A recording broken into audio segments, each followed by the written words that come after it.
बीच में पाकिस्तान, जो कि इतने दिनों से अपनी इमेज चमकाता घूम रहा था, वो अपनी सुरक्षा के लिए, क्योंकि इसे पता है कि इसके ऊपर कोई और देश हमला नहीं करेगा, हमला केवल भारत करेगा या अफगानिस्तान करेगा। तो भारत से बचने के लिए जहां पहले इसने सऊदी के साथ डिफेंस पैक्ट किया था, अब ये तुर्की को भी साथ लेने चला गया है। तुर्की, याद करिएगा, ये वो देश है जिसने अपने ड्रोन्स, बायरख्तार ड्रोन्स, पाकिस्तान को देने का पहले से ही वचन लिया हुआ है। तुर्की लगातार सैन्य तकनीक में बहुत तेजी से आगे बढ़ रहा है। अंतरराष्ट्रीय मंचों पर कश्मीर मसले पर पाकिस्तान का कट्टर समर्थक रहा है। अब वो इसके साथ डिफेंस पैक्ट करने जा रहा है। डिफेंस पैक्ट का मतलब हुआ कि अगर पाकिस्तान पर हमला हुआ तो तुर्की पर हमला माना जाएगा, तुर्की पर हमला हुआ तो पाकिस्तान पर हमला माना जाएगा। यानी कि एक प्रकार का नाटो टाइप अलायंस बनता चला जा रहा है। यानी कि ऐसा गठबंधन बनता चला जा रहा है जिसकी कल्पना मुस्लिम राष्ट्र इस्लामिक नाटो के रूप में करते हैं। उसमें से 3 प्रमुख देश अगर इस तरह की घटना में इनलीन होंगे तो उसके मायने बहुत गंभीर होंगे। इन तीनों का मिलना भारत और पाकिस्तान, भारत और इजराइल को बहुत पहले से पता था। इसीलिए अगर आपको याद हो तो नेतन्याहू और प्रधानमंत्री जी की जो मुलाकात थी, जिसमें एक हेक्सागन बनाने की बात हुई थी, जिसमें ग्रीस था, साइप्रस था, इजराइल था, भारत था और यूएई था, इन देशों को मिलकर के तुर्की और पाकिस्तान के सामने इकट्ठा होकर प्लान करना था। सारी खबरों को आपके सामने आज बिल्कुल धागे में पिरो करके डिकोड करेंगे, लेकिन उससे पहले चैनल को सब्सक्राइब कर लीजिए। सब्सक्राइब करते हैं और हम आगे बढ़ते हैं। इसी की याददाश्त में प्रधानमंत्री को कल नेतन्याहू का फोन आता है। बातचीत होती है, वेस्ट एशिया के बारे में अपडेट दिया जाता है। हेडलाइन बनती है कि नेतन्याहू का कॉल आया है। मतलब देख रहे हैं आप समीकरण कैसे बदलते चले जा रहे हैं। समीकरण साथ साथ गुटबंदी के बनते चले जा रहे हैं। अब तक सऊदी, पाकिस्तान, तुर्की, इनके बीच कोई गठबंधन नहीं था। ना ही भारत इजराइल इनके बीच कोई ऐसी पैक्ट थी कि हां हम साथ मिलकर के किसी से जंग लड़ेंगे। ऐसा कुछ नहीं था, सबके अपने पर्सनल गेन्स थे। लेकिन गुटबंदी होना शुरू हो रही है। इसी गुटबंदी में एक और कारण निकला इजराइल के प्रधानमंत्री का भारत के प्रधानमंत्री से बात करने का, कि यूएई, पाकिस्तान समेत 8 इस्लामिक देशों ने इजराइल के ऊपर आरोप लगाया है कि इन्होंने गाजा पीस प्लान भी नहीं होने दिया। गाजा पीस प्लान की कहानी क्या है? असल मायने में अभी 4 दिन पहले ही ट्रंप ने यह अनाउंस किया था कि हमास तैयार हो गया है कि अब वो हथियार छोड़ देगा। आपको याद होगा, बोर्ड ऑफ पीस बनाई गई थी गाजा में शांति लाने के लिए। उस बोर्ड ऑफ पीस के दबाव से हमास के ऊपर यह प्रेशर क्रिएट किया गया था कि वो डिसआर्मामेंट करे, यानी कि वो अपने वेपन छोड़ दे। लेकिन जब उसकी वेपन छोड़ने की बात आई कि हां हम वेपन छोड़ देंगे, नेतन्याहू खिलाफत कर गए कि नहीं, ये भले ही छोड़ देंगे, हम नहीं छोड़ेंगे। ट्रंप के प्लान में बोर्ड ऑफ पीस जिस तरह से एग्जीक्यूट हो रही थी, नेतन्याहू ने साफ मना कर दिया कि नहीं, हम अपनी शर्तों पर ही गाजा के ऊपर काम करेंगे। मतलब एक तरफ ट्रंप और उनके तमाम सहयोगी गाजा में स्थिरता लाने की बात कर रहे हैं, लेकिन नेतन्याहू ने उन्हें फिर से यह बता दिया, गाजा हम अपने तरीके से ऑपरेट करेंगे। हमने बहुत बार पहले भी आपसे कहा है कि इजराइल की असल मंशा गाजा को भी अपना बनाने की ही है। लगातार वो जिस तरह से वहां पर एनक्रोचमेंट में आगे बढ़ता चला जा रहा है, वेस्ट बैंक में अपनी बसावट करता चला जा रहा है, आने वाले टाइम में वो पूरी तरह गाजा को कंट्रोल में ले लेगा। ऐसे में नेतन्याहू ने साफ मना कर दिया। जैसे ही मना किया, ये सब लोग ट्रंप के सामने शिकायत करने पहुंचे। शिकायत होती है, इधर इजराइल ने अपने 2 अधिकारियों को बाहर निकाल दिया, नौकरी से बाहर निकाल दिया। 2 मोसाद के ऑफिसर्स को बाहर निकाला। ये बड़ी सुर्खी बनी। क्यों? क्या काम था इनका? सीरिया में जिस प्रकार से बशर अल असद की सरकार को गिराया गया था, जिस प्रकार से बशर अल असद को गिराने के लिए आतंकियों की सहायता ली गई थी, वैसी ही सहायता एक्सपेक्ट की जा रही थी कि ईरान में सरकार गिराने के लिए की जाएगी। मोसाद को यह काम सौंपा गया था, लेकिन वो सत्ता को टॉपल नहीं कर पाए, तो इस चलते 2 अधिकारियों को हटा दिया जाता है। लेकिन जिस प्रकार से दबाव लगातार बनता जा रहा है अमेरिका के ऊपर कि वो इजराइल का साथ छोड़े, नेतन्याहू ने साफ किया कि मैं अकेले ही युद्ध लड़ने की स्थिति में हूं। मतलब ईरान से अगर जंग लड़नी होगी तो खुद लड़ लेंगे। अब सवाल बना कि इजराइल में इतना दम कैसे? इजराइल अगर खुद से चुना, मतलब खुद से अगर ये लड़ता है तो इसके पीछे का कारण क्या है? असल में नेतन्याहू के लिए अगला साल बहुत महत्वपूर्ण है। इजराइल में इलेक्शन होने हैं।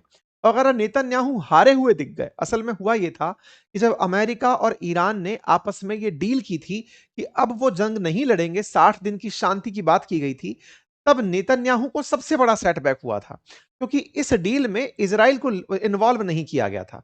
और जब इजराइल इन्वॉल्व नहीं हुआ तो यह ईरान की विक्ट्री के समान था कि ईरान की सारी शर्तें मान ली गई, इजराइल को कुछ नहीं मिला। तो इजराइल ने साफ कहा कि मैं आपकी इस पीस डील का हिस्सा नहीं हूं। तो इजराइल ने अपनी तरफ से अपनी मंशा जाहिर कर दी। अब बड़ा सवाल फिर बनता है, तो साहब फिर ट्रंप क्या कर रहे हैं?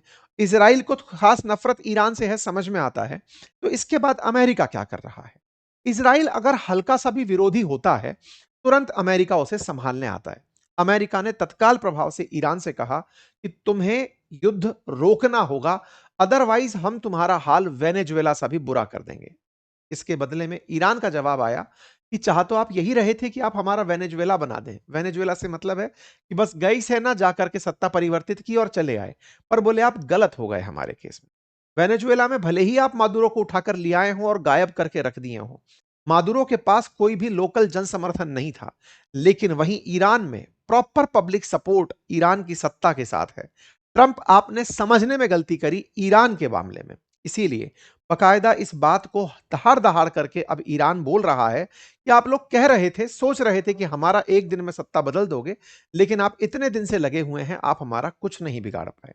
बदले में जान लीजिए, अगर आप लोगों को लगता है कि आप हमारा वेनेजुएला बना देंगे, तो हम आपको बता दें कि हम गल्फ में जितने भी आपके मित्र राष्ट्र हैं, उनकी हालत खराब कर देंगे। इस धमकी के मायने निकाले गए। क्या यह वाकई में संभव है? बिल्कुल संभव है। बीते कुछ समय में ईरान ने अमेरिका को टारगेट किया ही नहीं है। उसने इनके जो दोस्त हैं, उनके दोस्त के major gas field, oil field, salination, desalination plant, उनको निशाना बनाया। ये आप और हम अच्छे से जानते हैं। यानी कि ईरान ने गल्फ के एनर्जी इंस्टॉलेशंस को, पानी की जहां पर डिसैलिनेशन प्लांट लगे हुए हैं, इनको इनको निशाना बनाया। बोले बेटा तुम हमको मारोगे, हम तुम्हारे मित्रों को मारेंगे, और तुम्हारे मित्र तुम पर प्रेशर बनाएंगे कि युद्ध रोक दो। हमारा सिंपल है। तो ईरान ने अपनी तरफ से सारे के सारे ये तमाम खबरें आप देख रहे हैं डिसैलिनेशन प्लांट वगैरह की, ये हमले की हैं। इसका मतलब ईरान ने जो अल्टीमेटली सोचा था कि अमेरिका को झुकाएगा, उसके लिए उन्होंने पूरा मोमेंटम उनके मित्र राष्ट्रों पर हमले करके बनाया हुआ है। ईरान में पोस्टर लगे हैं जिसमें ईरान के अंदर स्टैच्यू ऑफ लिबर्टी को गिरता हुआ दिखाया है। अमेरिका के अंदर स्टैच्यू ऑफ लिबर्टी है और उसको गिरते हुए इतने बड़े बड़े पोस्टर लगाए हुए हैं। आपको अगर मैं पोस्टर्स दिखाऊं तो इसको देखकर आप समझ सकते हैं कि कितना ज्यादा रिबेलियन अंदाज में ईरान की जनता पूरी क्रांति के मोड़ में चल रही है। तमाम जगहों पर अगर आप देख रहे हैं तो एक नरकंकाल पड़ा है अमेरिकी सैनिक का, और बगल में से जहाज गुजर रहा है जिस पर ईरान का झंडा लगा है। यहां पर मिसाइलें चल रही हैं तो वहीं पर दूसरी तरफ ट्रंप को वी विल किल यू करके मैसेज लगे हुए हैं। ऐसे शहरों के अंदर पूरे पूरे होर्डिंग्स लगे हैं। ट्रंप को इस तरह से लिटा करके दिखाया हुआ है कि हम आपको मारेंगे। पूरे ईरान के अंदर बिलबोर्ड्स बड़े बड़े छपे हुए हैं जिसमें डोनाल्ड ट्रंप को पूरी तरह से मारने की बातें की जा रही हैं कि हम बदला तो लेकर रहेंगे। मतलब ईरान की जनता पूरी एक होकर अमेरिका से बदला लेने के लिए तमाम पोस्टर्स के थ्रू मोटिवेट हो रही है। ये कौन लोग हैं? अगर ईरान के अंदर इस तरह से आम जन की भावना है, यदि सत्ता होती ऐसा करने वाली, तो शायद लोग अब तक विद्रोह करने उतर आते। लेकिन जिस प्रकार से आम जन के अंदर इस तरह का भाव है, यह दर्शाता है कि अमेरिका के खिलाफ लोगों में बड़ा जन आक्रोश है। इसका मतलब कहीं ना कहीं यह जंग ईरान की तरफ से तो खत्म नहीं होगी। ईरान के अंदर जो पोस्टर्स हैं उसमें पूरी तरह से कि ट्रंप के मुंह के ऊपर स्टेट ऑफ हॉर्मुज दिखाई हुई है। ये सब चीजें, और ईरानी सेना बार बार बोल रही है कि हम हर खतरे से निपटने के लिए तैयार हैं। और तो और गालिबाफ ने आज सुबह ही कहा कि मैसिव अटैक कमिंग, बहुत बड़े हमले होने जा रहे हैं, चिंता मत करिए। अब बड़े हमले की क्या कहानी है वो समझिए। देखिए आपको मालूम है कि यमन नामक जो देश है अपने इसमें अरब सागर के अंदर स्थित, वहां पर हूती और हदी नाम से दो प्रमुख संघ हैं जो आपस में लड़ते हैं, ग्रुप हैं। दोनों ही मुस्लिम हैं। उनमें से जो हूती हैं उन्हें साथ मिला हुआ है ईरान का, और हदी को साथ मिला हुआ है सऊदी का। ये जो हूती हैं इनके पास इनकी राजधानी जो यमन की है सना, वो कंट्रोल में है। इतने दिनों तक ईरान ने उन्हें एक्टिवेट नहीं किया था, लेकिन अचानक एक्टिवेट कर दिया। आज का अपडेट है कि हूतियों ने हमला कर दिया है सऊदी अरब के बॉर्डर पर। मतलब सऊदी अरब से एक तरफ से तो गल्फ से हमले हो रहे थे, अब हूतियों ने सऊदी अरब के ऊपर हमला किया। सुनने में आ रहा है कि 38 यहूदी मारे, ये यमन के जो लोग हैं वो मारे गए हैं, लेकिन लगभग 11 सऊदी के लोग भी घायल हुए हैं। 11 लोग अभी इंजर्ड हुए हैं। ये सुबह का ताजा अपडेट है। मतलब इस प्रकार से यमन और सऊदी जो है वो आपस में जंग की स्थिति में है।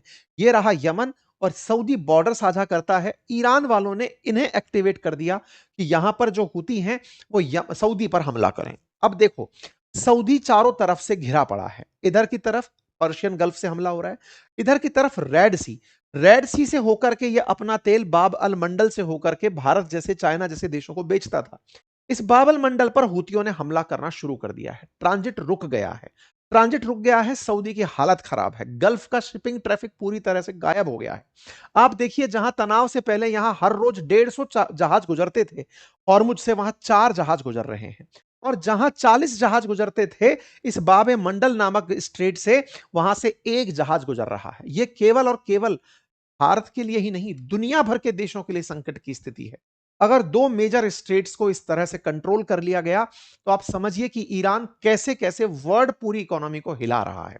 सऊदी के पास पैक्ट के अलावा वाकई में कोई ऑप्शन नहीं बचा है। खैर, फिलहाल के लिए यह स्थिति यहां पर बनती जा रही है। बाबल मंडल स्ट्रेट हो या हॉर्मुज स्ट्रेट हो, इन सब जगह पर ईरान यहां पर एक खेल और खेल रहा है। देखो, ये सामने इधर की तरफ ईरान है, और सामने की तरफ ये वाला जो देश है, ये ओमान है। ओमान और ईरान आपस में मिलकर के डील कर रहे हैं। किस बात की? आपको याद होगा कि स्ट्रेट ऑफ हॉर्मुज को खुलवाने के लिए अमेरिका ने ईरान से 17 जून को एक समझौता किया था। उस 17 जून के समझौते को ट्रीटी ऑफ वर्साई के नाम से जाना गया था। तय हुआ था कि ईरान अमेरिका से 60 दिन के अंदर वो सारी चीजें पा जाएगा, पैसे भी पा जाएगा, सैंक्शंस भी हट जाएंगे, रास्ता भी खुल जाएगा, सब होगा। ईरान ने उसमें से 60 दिन को पकड़ के चला कि 17 जून को समझौता हुआ था, 17 जुलाई निकल गया, अब 17 अगस्त आने वाला है।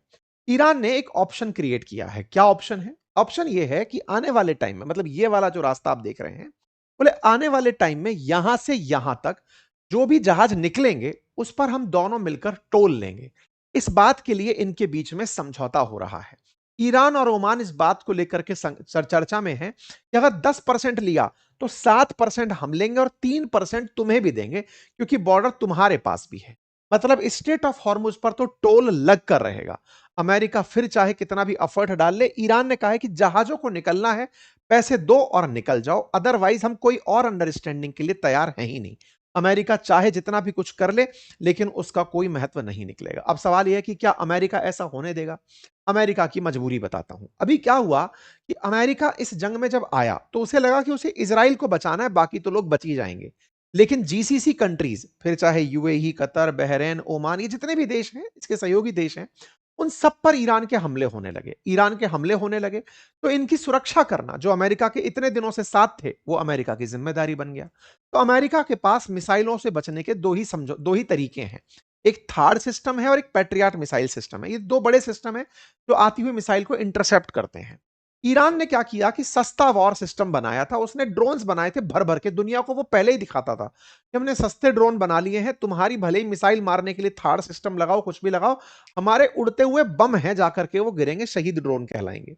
अमेरिका ने पैट्रियट सिस्टम और थार्ड सिस्टम तैनात तो किए, लेकिन इतने दिनों से चली आ रही जंग में, क्योंकि यहां कैलकुलेशन मिस्टेक ये हुआ कि वेनेजुएला में तो 2 दिन में सब कुछ समाप्त करके आए थे, लेकिन जो गलती रूस ने यूक्रेन के साथ की, अमेरिका ने ईरान के साथ कर दी।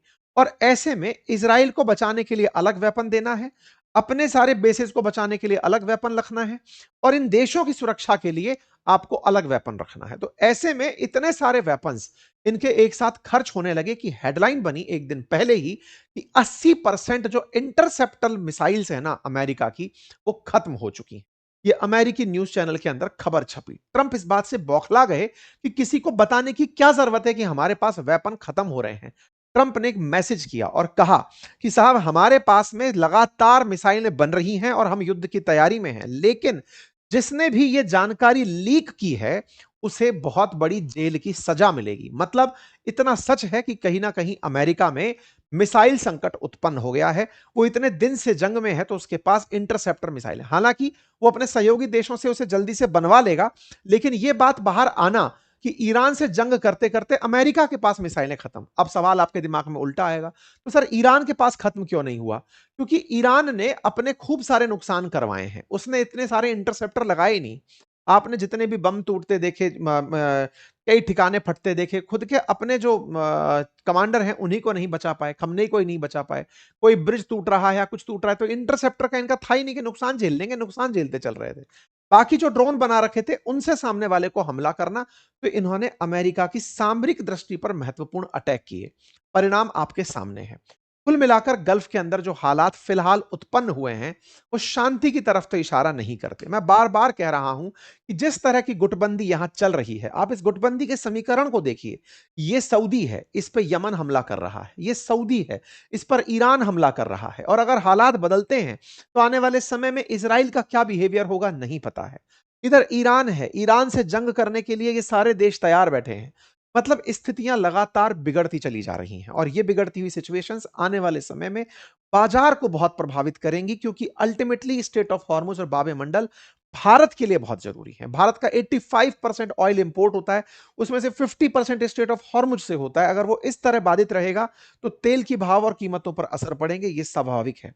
भारत के जो यूरोप को होने वाले एक्सपोर्ट हैं, वो इस माध्यम से बाबल मंडल के थ्रू होते हैं। अगर वो रास्ता बाधित होगा, तो हमें नीचे से होकर केप टाउन होकर के निकलना पड़ेगा। और अगर हम वहां से केप ऑफ गुड होप होकर के निकलना पड़ेगा, अफ्रीका के नीचे से। और अगर हम वहां से निकलते हैं तो रास्ते लंबे होंगे, तो खर्चे ट्रैवल के बढ़ेंगे। खैर, जो भी है, हालात बद से बदतर होते हुए जा रहे हैं। युद्ध शांत होने के अभी कोई भी पैमाने नजर नहीं आ रहे हैं। बाकी अपडेटेड रहने के लिए आप चैनल को सब्सक्राइब कर लीजिए। आपके पास भविष्य में जैसी जानकारियां आएंगी, मैं अवश्य साझा करूंगा। सब्सक्राइब करने के लिए एक सब्सक्राइब का बटन दिया हुआ है, उसे आप क्लिक करें और सब्सक्राइब कर लें। और ऑलरेडी कर रखा है तो अपने मित्रों से करवाएं, चैनल को साझा करें। धन्यवाद।